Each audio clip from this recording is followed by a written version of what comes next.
So this is video 3 of our series on God in the workplace and the personal stories of people within our congregation to you about how God in the workplace has greatly affected their lives. This story that we're going to talk about doesn't always have easy moments.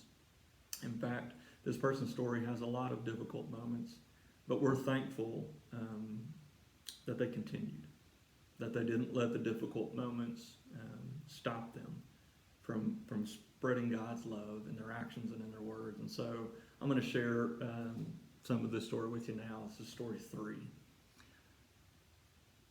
Noted in her story, she says, at different times in our work environments, company policies, they can prohibit employees from talking about any religious subjects during work hours.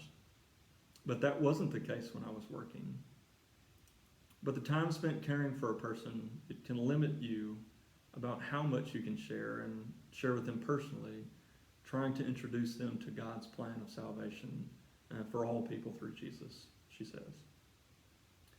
This person in her story at various times in her work career would use opportunities as she would encounter them to talk to people about God, but to share his love with them in their life. And she encountered a lot of trials in her workplace, particularly in her workplace. And in one circumstance that she notes here, and I'll share this with you now, a person whom she had met in her workplace, she had invited her to share some time with her. And this was on her own time, outside of her work hours. And she was very interested, this person, in wanting to know a little bit more about the Bible and God and what he was about.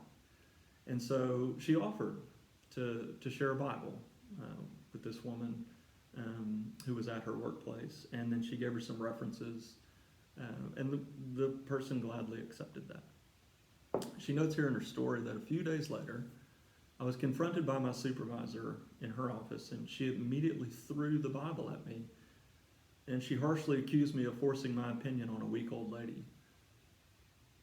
She says it was pointless to defend my actions to her, and so I did report her aggressive behavior to management and explain my circumstance. The manager diplomatically suggested that I would ignore her outburst of anger. She continues on and says this. She said, I found other ways for opportunities to share the gospel and the love of God in the workplace by visiting residents in my time off of work at their personal invitation. And I would take time to do things with residents, either personal shopping or going on a walk in the garden. And during those times, I would speak with them if it's on a bus outing or picnics as a volunteer. And just to pause just for a second, I think we would all agree that we all go through challenging circumstances, and they're real. Like, if you've been in that situation where you want to talk to somebody at work or a conversation's going on that's really difficult to be in, it's hard. It's not easy. And there are times in our workplace where, because of who we are and because of our faith, we can go through various types of persecution. That's a real thing. My encouragement to you is that you wouldn't let that stop God being there and stop you having opportunities to talk with people outside of that environment, or invitations to come to your house and have dinner and discuss those things, that we would continue to allow God to be in that space. I'm thankful that this person did, even through really difficult responses.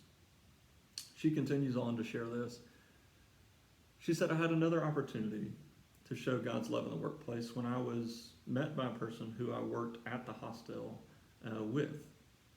They were working different shifts at varying times and doing quite different jobs. But she says we became good friends, and I visited with her in her home.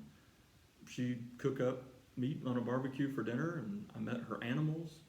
She was interested to hear and share scriptures about the gospel and who Jesus was. And so she said we would share time together reading, and we would look up questions that she had in the Bible and answers to those questions.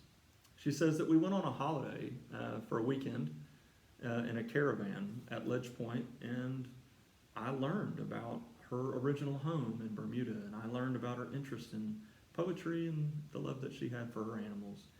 And we talked about the scriptures that interested her, and afterwards we we're looking at God's creation, and she says here in her story that they were both, walking along the foreshore of a beach, just appreciating the creation that God has created and is so clearly visible to us, as Romans 1 would say. And she says, when we arrived home from the caravan park, she had decided to be baptized in Jesus. There was so much immense joy to go around at this event and this celebration. And she concludes her story by saying this: we have God with us in all that we endure. Amen to that. This is a story about our sister Joan Maloney and a few of her experiences with God in the workplace. The woman that she met and that she holidayed with at that caravan park is Kay Lima. Thank God for both of these wonderful ladies, and we are incredibly blessed to know them. We're incredibly blessed to be in a congregation with them and encouraged by them. And I'm thankful that Joan allowed God in her workplace, and I'm thankful that Kay was willing to hear and willing to accept Jesus. I hope that this story has been an encouragement to you, especially if you've gone through trials and trying times at work. I have, and I pray that you continue. And thanks for Joan for sharing some of those tough stories and taking time to write them down. We really appreciate that.